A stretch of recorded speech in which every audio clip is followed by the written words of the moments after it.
Australia didn't begin as one nation.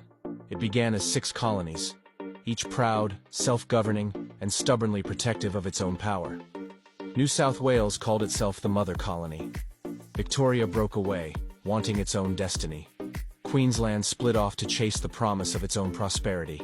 And the smaller states, South Australia, Tasmania, Western Australia, each built their own laws, railways, and tariffs like castle walls. By the late 1800s, they were neighbors in name, rivals in practice. New South Wales wanted free trade. Victoria wanted protectionism. Each saw itself as the beating heart of a future Australia.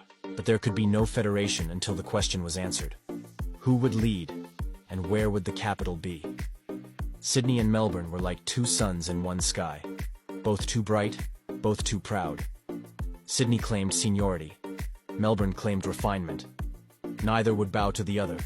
So when the states gathered to draft a constitution, that rivalry nearly tore the dream apart. The compromise came in the fine print, Section 125. It decreed that the seat of government must lie within New South Wales, but at least 100 miles from Sydney. Close enough to honor the mother state, far enough to ease Victoria's pride. And until that city rose from the dust, Melbourne would serve as the temporary capital, a symbol that neither side had won, but both had yielded for the greater whole. The search began. Delegations scoured the highlands and river valleys of New South Wales. They measured water, wind, soil, and symbolism. Some said the new capital should stand by the sea.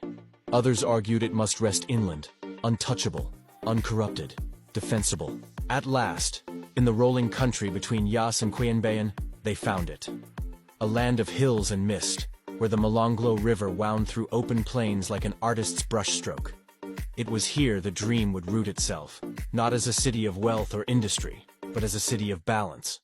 They called it Canberra, an ancient word said to mean meeting place, a fitting name for a land born from argument and compromise. In 1911, New South Wales ceded the territory to the Commonwealth.